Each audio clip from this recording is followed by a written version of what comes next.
guys! Okay, so now we're going to look at how to write an intro. I'm sure you've done this 100 times before, but sometimes it's good just to, revisit it, remind yourself. So let's go. All right, so I'm using the same question that was in the other video. So just to take you back, in case you've forgotten, the question is, it is Eve's ruthless pursuit of ambition that leads us to dislike her. Do you agree? Okay. So, in my intro, I need the following things. Tacker. Title, author, contention, arguments. Okay.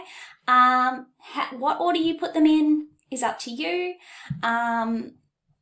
What I would suggest is, writing something that has a little bit of flow in it. I guess that's quite important. Now, if you are somebody like me in this plan, your contention kind of is your arguments, that's okay. Okay, you kind of blend them together. That's fine. If you find that you've got separate, then, yours might be a little bit longer. But what you'll find is that most introductions will probably go for like 3-4 sentences. 4 sentences max. Do not put anything about whether you think the text is any good. It's not a review. Don't kind of go, oh, the spectacular film, whatever. We don't care about your opinion on the film. And try and avoid giving any storyline stuff. And that goes for the text in the essay in general.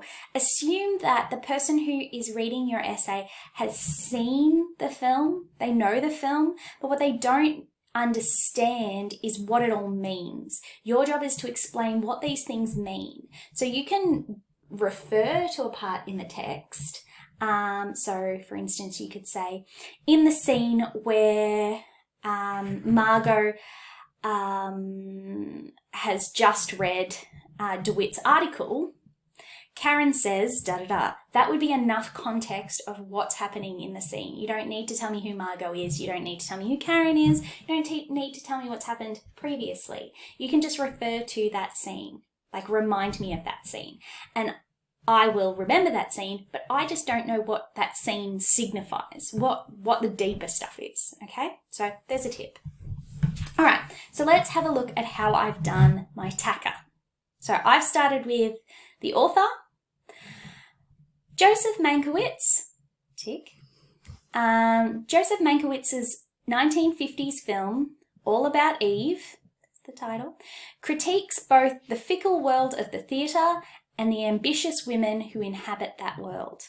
Okay, so I've got a bit of a starting kind of sentence that kind of overall summarises the text. It's not super necessary to have that, but I kind of like it for flow.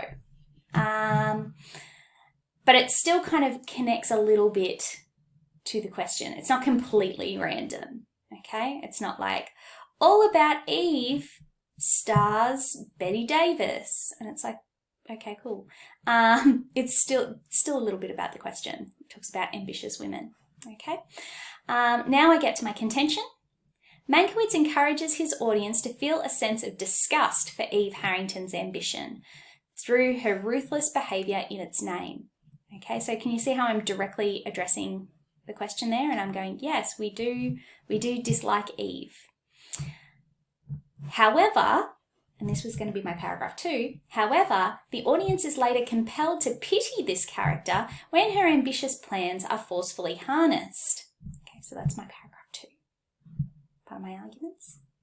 And let's read the final line. In his exploration of ambition, Mankiewicz offers a plethora, which means lots of, ambitious men alongside Eve, never criticising their ambitiousness, thus asserting, which means putting forward, that ambition is only a dislikable characteristic in a woman.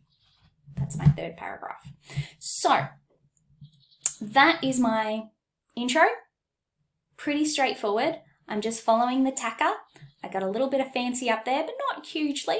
And I'm not really doing anything that is particularly revolutionary. Introductions are something that are needed. You should try and use some interesting language in them to kind of show that you have good words and you know how to use them. But you want them to be short and sharp, to the point, so that you can move into your paragraphs, which is where the real points come from. Also, what you want to notice is, see how I've got all that red that's popping up? Every time I use a red colour, that's me using a keyword. And as you can see in the intro, I am using those keywords a lot, or synonyms for them, or references to them. Okay, I'm using them a lot. The reason for that is because every time you use one of those keywords, it's a little wave to your marker going, look, I'm answering the question. I'm doing it. I'm doing the question, which obviously is what, number one, we're looking for. Have you answered the question? Okay, so that would be my advice. Not necessarily to write them in red, but to be putting them in very, very regularly in your introduction. Okay, all right. I will see you at the paragraph video.